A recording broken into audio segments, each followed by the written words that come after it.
transition, parce que dans ce qui fait la différence, moi mon observation pour regarder un certain nombre de jeunes joueurs et d'entendre parler pour le coup de projets sportifs, de jeunes qui ont à peu près l'âge de Théo, ce qui me frappe souvent, et ça revient un peu à ce que tu disais, c'est que finalement on parle de quelque chose, aller jouer sur le tour, devenir pro, mais on ne sait pas très bien de quoi on parle en fait.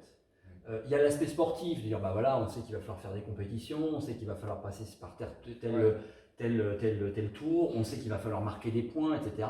Parfois, il y en a certains qui n'ont aucune idée de ce qu'il va falloir faire, mais on peut être informé là-dessus. Mais pour ce qui est de c'est quoi la vie qui va avec en fait, c'est quoi la vie, et c'est là-dessus justement que Théo a envie de questionner. Pendant que tu posais la question, ça m'a évoqué plusieurs choses que j'ai à cœur à dire. Je dis à mon propre fils, le premier, parce qu'ils sont trop nombreux, et lui le premier à dire, bon, c'est quoi ton objectif? Ah bah je voudrais être professionnel. Ah, et alors? C'est loin de suffire comme objectif d'être professionnel.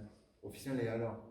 Non, clairement, je disais parler quelque part d'audace, c'est ton rêve, et le rêve de tous ces jeunes qui entrevoient, ah ben moi, le circuit européen, ça a l'air super chouette, ouais, on voit le beau côté des choses à la télé, en plus on voit que ça gagne beaucoup d'argent, etc. Bon. Donc je voudrais passer pro, et puis ouais, ce serait bien d'atteindre le circuit européen. Et même ça, d'atteindre le circuit européen, le jour où tu y es, il se passe quoi? Dans l'inconscient, je suis arrivé, ça y c'est est, bon, je suis arrivé. Non, c'est moi j'aime bien parler de tout simplement, il n'y a pas de honte à avoir, de rêver d'être champion. Voilà. Point barre. C'est-à-dire champion, c'est-à-dire gagner des compétitions. Alors gagner, ça veut dire aussi gagner parfois par ses propres objectifs. On gagne pas toutes gagner, les semaines, voilà, donc faire un beau podium ou faire un top 10 sur un champ de 100 joueurs, ça peut être j'ai gagné cette semaine, j'ai fait mon meilleur résultat, voilà. Donc, mais clairement après, tous les joueurs qui sont au haut niveau mondial sur les Challenge Tour, Korn Ferry Tour aux États-Unis, les PGA Tour de ce monde, c'est-à-dire ils ont gagné en tant qu'amateurs, donc ils ont ces qualités-là dans leur cursus, dans leur palmarès. Si bien qu'ils sont prêts, parce que tout ça, ce sont des processus quelque part, ce sont des bonnes habitudes à avoir ressenties, à avoir intégrées, sur lesquelles avoir jubilé, et si bien que au final, on apprend à être champion à toutes les étapes, en junior, en amateur, en néo-pro, entre les petites divisions, et puis ainsi de suite, avec, comme je redisais, comme j'ai dit tout à l'heure, la part belle à se permettre de faire des raccourcis et d'aller direct au plus haut niveau. Pourquoi pas? Il faut avoir l'audace, il faut se le permettre mentalement. Mais en fait, à travers tout ça, il s'agit de quoi? Il s'agit d'être champion. Donc, si un jeune me dit, bah moi, mon objectif, c'est de passer professionnel, bon voilà, c'est pour ça que je dis, bon, et alors? Parce que malheureusement, il n'y a pas de la place pour tout le monde. Certes, comme le Alps Tour, le Pro Golf Tour, ainsi de suite, ces circuits de 3e division ont été créés, et c'est une très bonne chose pour permettre aux jeunes de s'aiguiser, de prendre de l'expérience professionnelle, mais on sait tous, on ne peut pas réellement y gagner sa vie. Je veux dire, c'est pas le but d'ailleurs de ces circuits. Ces circuits, c'est de permettre à certains joueurs assez rapidement, en 2-3 ans maximum, de passer déjà au Challenge Tour. Donc, de par la planète, pour ne pas parler que de la France, il y a des milliers de jeunes joueurs. Entre, oui. Voilà, c'est le seul objectif, c'est de jouer sur un circuit pro. 25, oui. voilà, c'est clairement, il faut être lucide, j'entends, pour dire qu'à un moment donné, il va falloir être exceptionnel. Parce que tous les joueurs qui sont arrivés, qui sont en ce moment sur des PGA Tours, de première voire même des 2e division, sont des joueurs exceptionnels. Quand on prend la masse, de milliers sur la planète, jeunes joueurs entre 16 et 22 ans, et passage pro, voilà, pour beaucoup qui font les facs américaines à 22-23 ans, ou pour ceux qui n'ont pas ça, de passer à 20 ans. Voilà, donc l'objectif, c'est de gagner, voilà, tout simplement. Après, clairement, si on a fait ça en tant qu'amateur, on peut se permettre de tenter sa chance chez les pros. et il faut juste s'adapter au contexte, comme je disais plus tôt, mais le jeu, il ne change pas. Je veux souvent rassurer les jeunes que quelque part, la nature du jeu, elle est la même. Alors ça fait drôle d'être au practice à côté de gars qu'on a vus à la télé, mais assez rapidement, il faut se dire, allez, hop, cette fois-ci, maintenant c'est moi qui suis à la télé. Et je le mérite, et puis j'ai ma place, et, euh, et la nature du jeu, quelque part, elle n'a pas changé que quand je jouais mes tournois amateurs de haut niveau. Est-ce que sur ce point particulier, est-ce que les parcours peuvent influencer justement sur quand même une évolution de la nature du jeu entre un circuit amateur et un circuit pro qui va être un peu plus exigeant pour le coup? Exactement. Si tu ne m'avais pas posé la question, j'allais poursuivre à la petite différence près, mais ça fait partie de l'adaptation qu'il faut avouer que, et le Challenge Tour s'est bien amélioré là-dessus, parce qu'à mon époque, il y avait une trop grande disparité entre la difficulté des Challenge Tours, des parcours sur le Challenge Tour qui nous étaient proposés, où il n'y avait quasi pas de rough, ça se gagnait à -20, et puis beaucoup justement de joueurs qui se trouvaient en difficulté une fois arrivés sur le circuit européen, où les parcours étaient plus longs, plus pénalisants, plus de rough, les greens plus fermes. Voilà. Donc, mais bon, je pense que tous les sous-divisions, les circuits de sous-division sont penchés sur la question et font de leur maximum aussi pour proposer des parcours bien challenging pour les champions en herbe. Donc, le gap est plus si important que ça, enfin en tout cas ouais, sur les greens. moins je pense, moins. Mais bon, il le reste quand même parce que clairement, je pense principalement, il faut le savoir, c'est une des consignes des équipes de greenkeeping sur les European Tour et le PGA Tour, d'avoir le plus possible les greens fermes. Ouais. Et parfois, de toute façon, c'est à pitch quoi qu'il en soit, parce que la nature du green, parce qu'il a plu la semaine précédente, ainsi de suite.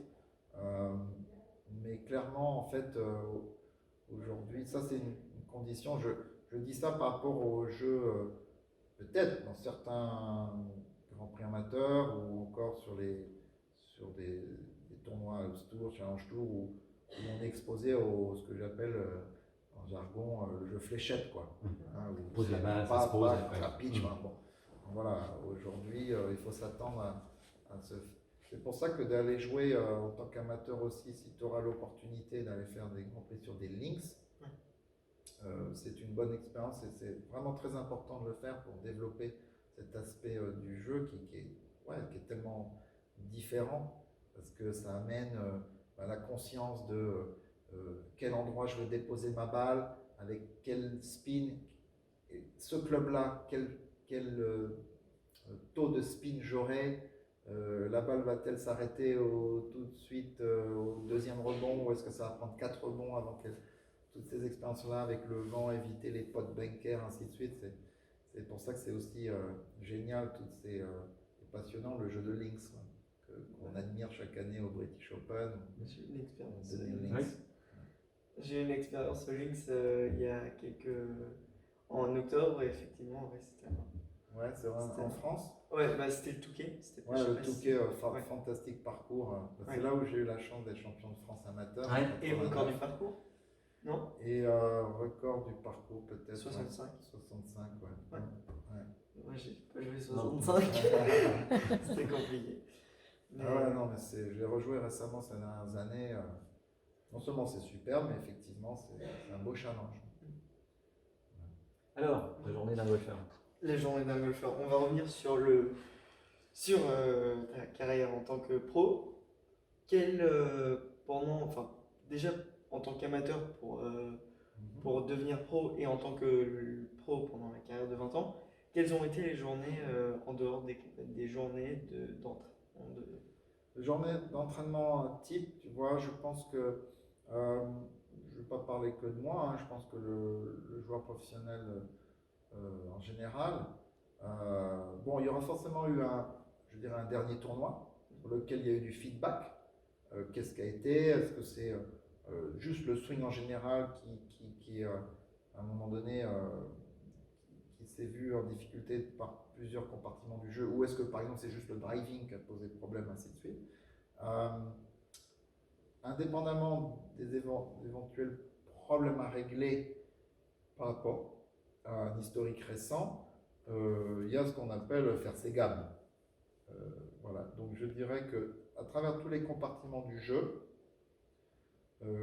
au sein même d'un compartiment du jeu, par exemple le putting, j'estime que tu vas devoir travailler indépendamment des résultats, faire tes gammes, les exercices après qui sont validés avec toi et ton coach, qui te conviennent, qui sentent qu'ils t'apportent beaucoup, voilà, notamment moi les miens, je sais que clairement ils me mettent en confiance, me mettent dans les rails, sur les rails, et c'est certains repères, que ce soit biomécanique, un peu voilà, dans la GSQL, je n'aime pas trop parler de technique, mais enfin forcément il y en a un peu, mais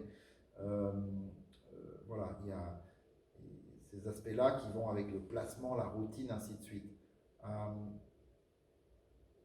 Après, voilà, il y a éventuellement, la dernière partie ou le tournoi dernier, j'ai senti clairement que j'avais tendance à embarquer à gauche, par exemple.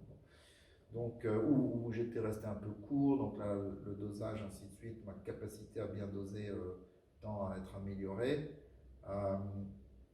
C'est ça qui est formidable, c'est qu'il y a tellement de thèmes au sein même d'ailleurs de chaque compartiment. Hein. Pour le putting, il y a donc bien sûr la gestuelle, je dirais la partie posturale, la partie donc on va dire mécanique. Il y a la partie qu'il faut soigner aussi, que j'apprends dans mes stages lecture, qu'il ne faut surtout pas oublier. Beaucoup de gens ont tendance à bafouer un peu. Il y a la partie dosage, il y a la partie visualisation. Quand on veut tenter, c'est un jeu de beaucoup de sensations qu'il faut se permettre parfois de faire quelques altérations, quelques modifications pour voir si ça peut apporter parfois ce fameux petit feeling magique qui peut nous mettre dans les rails ou donner une sensation et retrouver une réussite pour autant qu'on est stagné dans ce compartiment du jeu. Donc tu peux faire des ateliers, clairement il te faut aussi à un moment donné te tester, donc alors ça peut être aussi par des partenaires d'entraînement, faire des matchs, et sinon si tu es tout seul, te faire des parcours, notamment j'en ai un que je donne régulièrement, faire 9 trous, dans lequel je vais avoir 3 longs putts, 3 putts distance moyenne et 3 putts courts. Tu vois, par exemple, quand j'observe hein, les jeunes et tout, ils vont se faire un concours de putting et puis ils vont oublier de faire le putt dans les 9 trous qu'ils vont jouer en match play, ils vont oublier de se donner à un moment donné un putt d'1,5 m. Moi je dis pourquoi vous faites pas ça? Ça vous arrive jamais d'avoir planté le main au fair set, d'avoir une belle opportunité de birdie à 1,5 m? C'est pas donné, hein, c'est pas dedans. Hein. Il va falloir étudier la question, c'est peut-être intérieur gauche, c'est peut-être bord gauche, c'est peut-être une balle à gauche, c'est quoi? Voilà. Et puis, bien évidemment, bon, voilà, on équilibre avec aussi les 3 fois long putt, parce que clairement, bon, notamment moi, ça a été une de mes forces. Je me suis rendu compte quand j'ai été numéro 1 des stats sur le circuit européen, c'était pas pour autant, en tout cas de mon impression de mon témoignage avec les autres champions à côté de moi, que je rentrais plus de putts que mes compétiteurs. Par contre, il est vrai que je prenais bien moins souvent 3 putts que. Et au final, statistiquement, bien c'est nivelé par le bas, on va dire si le haut c'est rentrer des putts et tout. Ben moi, j'avais moins d'erreurs au niveau, je prenais moins souvent 3 putts. Il m'arrivait de faire des tournois sans 3 putts ou 1 ou 2 dans la semaine. Donc ça veut dire quoi? Ça veut dire que j'étais un bon doseur, un bon lecteur, que j'avais une bonne capacité de doser, donc une bonne sensibilité. Et puis bon, clairement après dans la finition d'être au carré et relativement confiant. Donc voilà, donc si tu vas à un moment donné te tester, fais quelque chose qui ressemble au parcours. Hein, j'en reviens à la notion, on s'entraîne, il ne faut pas oublier, pas être champion du monde du putting green, mais voilà, ça correspond bien à une préparation par rapport à ce qu'on est susceptible de trouver sur un parcours. Donc après, voilà, tu sais, dans chaque atelier, quand tu veux travailler le dosage par exemple, parce que tu as vu que, oula, le dernier tournoi, j'étais vraiment pas au top au dosage. Voilà, il y a plein après d'exercices différents, peut-être dans le bord de green, enfin j'en ai une multitude. Donc c'est savoir parfois compartimentaliser et puis avoir l'entraînement plus holistique où tu te testes avec l'ensemble de ta routine. Comme ce sera le cas en arrivant au green du 1 quand tu auras ton pote de 4 mètres à faire. Voilà. Par rapport j'en ai un petit peu parlé plus tôt, dans la mesure où si un joueur professionnel avait par exemple, je dirais 4 heures devant lui, la répartition, on me pose souvent la question, peut-être je me précède la question, mais la répartition de combien de temps passer dans les différents compartiments, j'ai tendance à dire il faudrait passer au moins 2h30 justement sur ce fameux jeu de 100 mètres et moins. Sur les 4 heures, ça veut dire peut-être pas loin de 3 heures. Si le grand jeu, plus ou moins tout va bien, peut-être on passe qu'1 heure au practice. Dans ces 1 heure, quand même bien mettre un bon petit 20 minutes au driving, sur les mises en jeu. Ça peut être aussi des coups de bois 3. Il faut s'imaginer, il faut se projeter beaucoup. Il y a les phases encore, faire ses gammes, travailler quelques exercices techniques. Mais il faut aussi profiter du practice qui peut être clairement un petit peu dans la répétition pour s'entraîner avec sa vision, avec son imagination de certains trous, cette situation, à réussir des mises en jeu. Donc il y a tout le jeu de fer, hein, les jeux hybrides et jeux de fer. Ça c'est pour 1 heure. Je dirais que au moins 3/4 d'heure sur entre 100 mètres et 60 mètres. Cette partie super importante du scoring où là, tu vois, dans le grand jeu, s'il te faut 10 mètres de plus, tu peux prendre un club de plus. Voilà. Quand tu es sans wedge en main, si tu veux 10 mètres de plus, c'est à toi de les créer.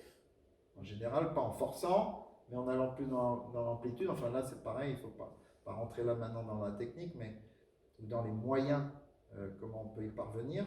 Mais clairement, il faut étalonner aussi son propre wedging. Ça prend beaucoup de temps. Si on veut être un bon joueur justement de fléchette et être capable de doser les bonnes distances, parce que wedge en main, qu'est-ce qui est le plus important? C'est la gestion de la distance à ton bon niveau. C'est ton sandwich, tu ne vas pas le balancer que très rarement, j'espère pratiquement jamais pour toi, à 7 mètres à droite. Par contre, il peut t'arriver d'être 7 mètres court et ça, c'est problématique. Donc, savoir gérer les distances, c'est hyper important. Et puis ensuite, quand on voit il faut passer une bonne demi-heure aussi dans les bunkers, avec tous les types différents de coups qu'il puisse y avoir, les distances différentes, les lies, les contextes de quantité de sable différentes, balles pluguées, ainsi de suite. T'imagines tout ce que tu peux aussi créer autour du green, chip roulé, chip lobé, enfin voilà, des différents lies, les positions de drapeau collées au bord, au contraire, les positions, les plateaux, ainsi de suite. Et puis la partie putting. Donc pour schématiser, tu vois, j'aurais envie de dire un quart putting, un quart petit jeu, on va en parler, un quart wedging et un quart practice, grand jeu, driving. Tu es parti de 4 heures sur une journée d'entraînement professionnel. 4 heures, c'est quoi? C'est ce qu'on fait. Ouais, alors tu sais, des fois ça peut être aussi, imaginons, ça peut être 3 heures le matin, puis à le moment du repas. Et puis moi j'avais tendance toujours sur le circuit à faire mon putting au moment de la digestion. Tu vois, c'est pas trop problématique après le déjeuner d'être tranquillou sur un putting green, mais bon, faire. Et puis, mais quand même, souvent, pour le relier à ce que je disais plus tôt, idéalement, il faudrait finir avec 9 trous.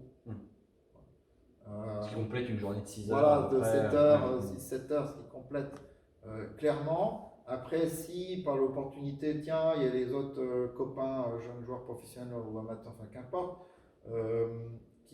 avec qui on a pu organiser, c'est la journée où on va faire 18 trous, on a une partie. Bon, bah ok, on fera que, à la rigueur, il peut y avoir des journées d'entraînement qui correspondent à des journées de tournoi. Ça veut dire que, par contre, on va rien bafouer, mais on va quand même être attentionné à arriver 1h15 avant. faire sa séance d'échauffement et essayer d'aller battre les copains sur le parcours pendant le match de 18 trous. Et voir, comme souvent sur les circuits, s'il y a eu des points de non-satisfaction sur le parcours, passer une petite demi-heure encore derrière au practice ou dans le bunker ou sur le putting green. Après, voilà. Mais bon, oui, on va pas faire 4 heures de practice et 18 trous, c'est un peu, sachant qu'il y a à faire les autres jours. Voilà, donc dans ce que tu as déjà entrepris, hein, et bravo, dans la gestion après de l'entraînement, où il y a une part pour le physique aussi, voilà, il faut aussi réfléchir et bien proportionner les engagements énergétiques. Oui. Donc voilà, s'il y a une séance la veille au soir, pour toi qui fais du crossfit là, bon ben voilà, peut-être tu vas te donner un peu plus le lendemain, ça peut être tranquillement le temps de laisser au corps récupérer du putting et du petit jeu, tu vois, quitte à faire en après-midi quelques swings déliés, laisser la musculature et tout ça, le corps récupérer de la bonne séance de fitness que tu auras faite pour aller sur le parcours que le jour après. Enfin, Est-ce qu'on a parlé de l'évolution du jeu? Est-ce que tu as observé chez les joueurs, notamment chez la nouvelle génération de joueurs, une augmentation du volume d'entraînement? Ou est-ce que non, c'est peut-être la nature de l'entraînement change, mais qu'au final on avait déjà des staccanovistes avant et qu'on en a toujours maintenant oui, moi je dirais pas plus en quantité, non, mais surtout que de toute façon, ils auraient tort, on aurait tous tort de nos jours d'en faire plus qu'avant, dans la mesure où j'en suis convaincu, le succès, c'est pas forcément la quantité, c'est la qualité. Voilà, c'est la qualité. Et je pense qu'aujourd'hui, par contre, toute cette jeune génération, elle bénéficie des compétences de tous les gens qui sont bien formés autour des coachings et tout ça, et puis tout ce qu'on peut trouver comme information sur Internet, ainsi de suite. Et que de ce fait, ils ont accès à des programmes, que ce soit golfique, physique, bien plus adaptés, ciblés, et où on est justement dans la qualité, bien ciblé et moins dans la quantité. Voilà. C'est vraiment trouver un juste équilibre, c'est vrai, entre un temps, comme toute discipline sportive, hein, temps d'investissement énergétique, physique et temps de repos. Il ne faut pas l'oublier aussi, on peut se brûler les ailes. Dans tous les thèmes, il faut ça.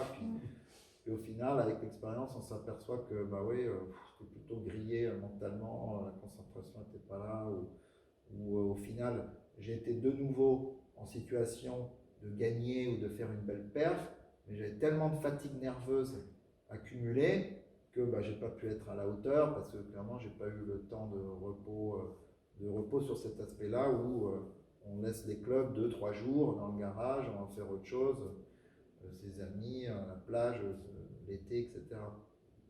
Donc c'est ça qui est passionnant, c'est réussir cette alchimie entre l'aspect effectivement énergétique, physique, golfique, voilà, émotionnel,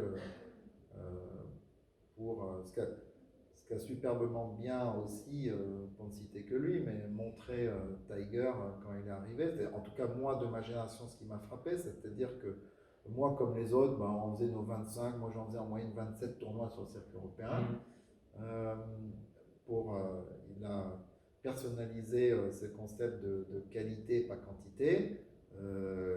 Tiger, quand il est arrivé, il faisait des saisons à 17-18 tournois max. Et le reste du temps, c'est l'entraînement, la construction de la programmation de ses performances, sur lequel on a su bien faire un bon nombre d'autres champions depuis, bien sûr.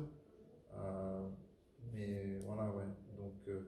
Donc bien travailler consciencieusement, mais pas forcément de façon forcenée, je dirais même, voilà.